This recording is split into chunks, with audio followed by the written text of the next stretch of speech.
नमस्कार दोस्तों, स्वागत है आपके अपने YouTube चैनल रीडिंग लवर्स पर। दोस्तों, अगर आप हमारे चैनल पर पहली बार आए हैं तो हमारे चैनल को सब्सक्राइब करें, लाइक करें और साथ में बेल वाला आइकन को दबाना न भूलें, जिससे आपको हमारे आने वाली वीडियो की नोटिफिकेशन मिलती रहेगी। नमस्कार दोस्तों, स्वागत है आपके अपने YouTube चैनल रीडिंग लवर्स पर। दोस्तों, इस वीडियो में काम करने वाले हैं करंट जीके के टॉप 1 लाइनर क्वेश्चन। और दोस्तों, अगर आपने हमारी पहले वाली वीडियो नहीं देखी है तो उसे आप आई बटन पर क्लिक करके देख सकते हैं और इस वीडियो की PDF आप हमारे टेलीग्राम ग्रुप से भी प्राप्त कर सकते हैं।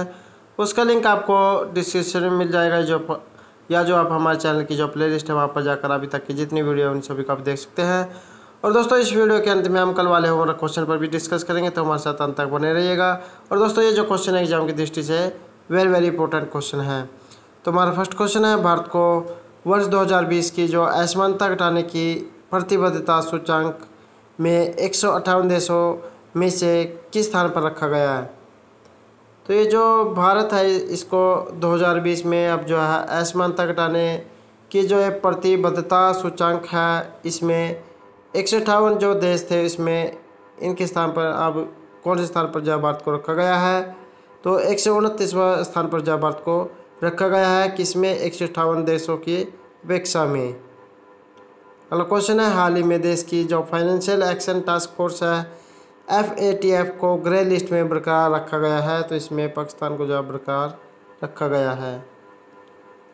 नेक्स्ट क्वेश्चन है, अंतर्राष्ट्रीय आपदा न्यूनीकरण दिवस किस दिन मनाया जाता है। ये जो अंतर्राष्ट्रीय आपदा न्यूनीकरण दिवस है, international day for disaster reaction, तो ये किस दिन प्रतिवर्ष मनाया जाता है। 13 अक्टूबर को जो है प्रतिवर्ष मनाया जाता है। अगला क्वेश्चन है, हाल ही में किस देश की सरकार ने दुष्कर्म के मामलों में मृत्यु दंड की सजा देने का फैसला किया है। दोस्तों, हाल ही में जो है हाथरस जो कांड हुआ है और इस प्रकार की स्थिति को देखते हुए जो है बांग्लादेश जो है वहाँ पर अब दुष्कर्म करने वाले को जब मृत्यु दंड सजा देने का जो अब फैसला किया गया है, तो वहाँ पर जब मृत्यु दंड जो दिया जाएगा, तो ये है बांग्लादेश। नेक्स्ट है, किस राज्य सरकार ने हाल ही में जल परीक्षण के लिए जो है मोबाइल वैन सेवा शुरू की है। तो ये की गई है हरियाणा सरकार के द्वारा। अगला क्वेश्चन है, हाल ही में किस दवा कंपनी ने कोरोना वैक्सीन के ट्रायल को फिलहाल रोक दिया है। ये जो कोरोना जो वैक्सीन है इसके ट्रायल को फिलहाल किस कंपनी के द्वारा रोक दिया गया है। ये जो जॉनसन एंड जॉनसन जो कंपनी है, जिसके जो छोटे जो बच्चे होते हैं उनके ऑयल या जो पाउडर वगैरह भी आते हैं, तो ये जो जॉनसन एंड जॉनसन कंपनी है ये दवाइयाँ भी बनाती है। तो इसने जो है कोरोना वैक्सीन के जो ट्रायल है इसको फिलहाल रोक दिया है।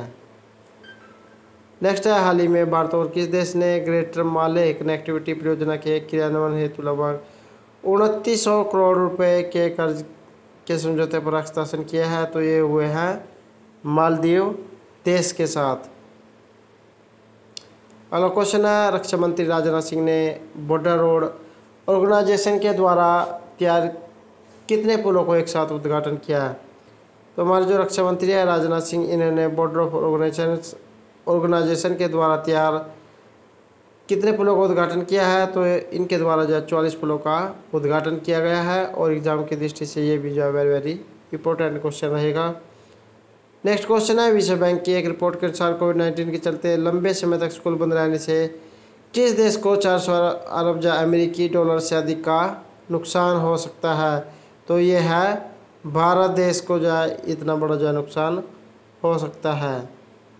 अगला क्वेश्चन है, हाल ही में भारतीय फुटबॉल टीम के किस पूर्व कप्तान का 49 साल की उम्र में निधन हो गया। तो एक भारतीय फुटबॉल टीम के पूर्व कप्तान थे जिनका अब जो 49 साल की उम्र में निधन हो गया है।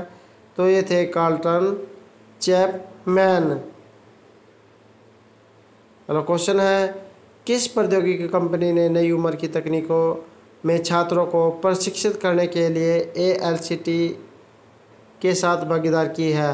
तो ये जो माइक्रोसॉफ्ट जो कंपनी है इसने जो है ALCT के साथ भागीदारी की है। अगला क्वेश्चन है, तो ये जो माइक्रोसॉफ्ट जो कंपनी है इसने घोषणा की है कि उसने अखिल भारतीय तकनीकी शिक्षा परिषद AICTE के साथ जो नए युग की तकनीकों में छात्रों और जो शिक्षक हैं उनको प्रशिक्षित करने के लिए भागीदार की है। और जो माइक्रोसॉफ्ट का लर्निंग रिसोर्स सेंटर है माइक्रोसॉफ्ट लर्न, इसको छात्रों और शिक्षकों को मुफ्त में 1500 से अधिक कोर्सों के मॉड्यूल जो उपलब्ध कराने के लिए NICTE की ई लर्निंग पोर्टल को LIS प्लेटफॉर्म के साथ एकीकृत किया गया है। नेक्स्ट क्वेश्चन है, कौन सा राज्य अपनी सभी पब्लिक स्कूलों में हाईटेक क्लासरूम बनाने वाला पहला राज्य बना है? तो ये बना है केरल राज्य जो है। ये जो वहाँ पर जो बच्चों की जो पढ़ाई होगी वो हाईटेक माध्यम से होगी, तो वहाँ पर जो है जो क्लासरूम है उसको हाईटेक बनाया गया है। तो केरल राज्य ने हाल ही में जो देश का पहला ऐसा राज्य बना है जिसके सभी पब्लिक स्कूलों में हाईटेक क्लासरूम होंगे। और केरल के जो मुख्यमंत्री हैं पिनराई विजयन ने इन्होंने घोषणा की कि राज्य का जो सार्वजनिक शिक्षा क्षेत्र पूरी तरह से डिजिटल हो गया। उन्होंने यह भी कहा है कि पिछले 5 वर्षों के दौरान सरकारी स्कूलों में जो 5 लाख से अधिक छात्र शामिल हुए हैं। तो दोस्तों एग्जाम के दृष्टि से वेरी इंपॉर्टेंट क्वेश्चन रहेगा। तो और एग्जाम में इस प्रकार भी पूछा जा सकता है कि केरल के जो मुख्यमंत्री वर्तमान कौन है? तो यह है पिनराई विजयन। नेक्स्ट क्वेश्चन है, TAEF जिसने हाल ही में नेशनल मैरीटाइम फाउंडेशन NMF के साथ भागीदार की किस देश में स्थित एक थिंक टैंक है? ये जो TAEF है इसने जो नेशनल मैरीटाइम फाउंडेशन NMF, कई बार जो एग्ज़ाम में NMF की फुल फॉर्म भी पूछ ली जा सकती है। तो नेशनल मैरीटाइम फाउंडेशन, तो इसके साथ भागीदार किया है। तो किस देश में स्थित है कि यह थिंक टैंक है? तो ये है ताइवान में। तो Taiwan Asia exchange foundation TAFE की भी जो है कई बार फुल फॉर्म पूछ ली जा सकती है। तो TAFEF की जो फुल फॉर्म होगी Taiwan Asia exchange foundation. Taiwan का एक अग्रणी थिंक टैंक और यूशान फोरम का एक आयोजक है। यह थिंक टैंक को हाल ही में सुर्खियों में था क्योंकि उसने भारत प्रशांत क्षेत्र में के सहयोग को बढ़ावा देने के लिए भारत के राष्ट्रीय जो समुद्री फाउंडेशन है के साथ एक समझौते के पर हस्ताक्षर किया है। और इस समझौते का जो उद्देश्य है ये संयुक्त संशोध करना है।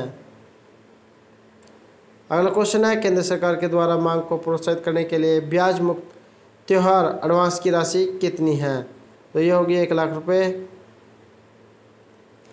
तो हमारे जो वित्त मंत्री हैं इन्होंने हाल ही में सभी अधिकारियों और जो कर्मचारी है उसको 10,000 रुपये के एक मुश्त ब्याज मुक्त जो त्योहार एडवांस की घोषणा की गई है।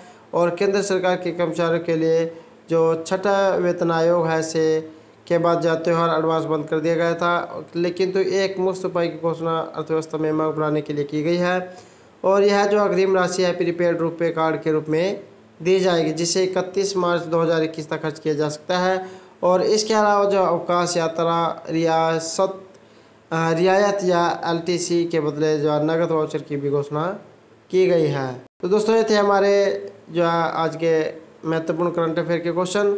दोस्तों अब बात कर लेते हैं कल वाले हमारा क्वेश्चन पर।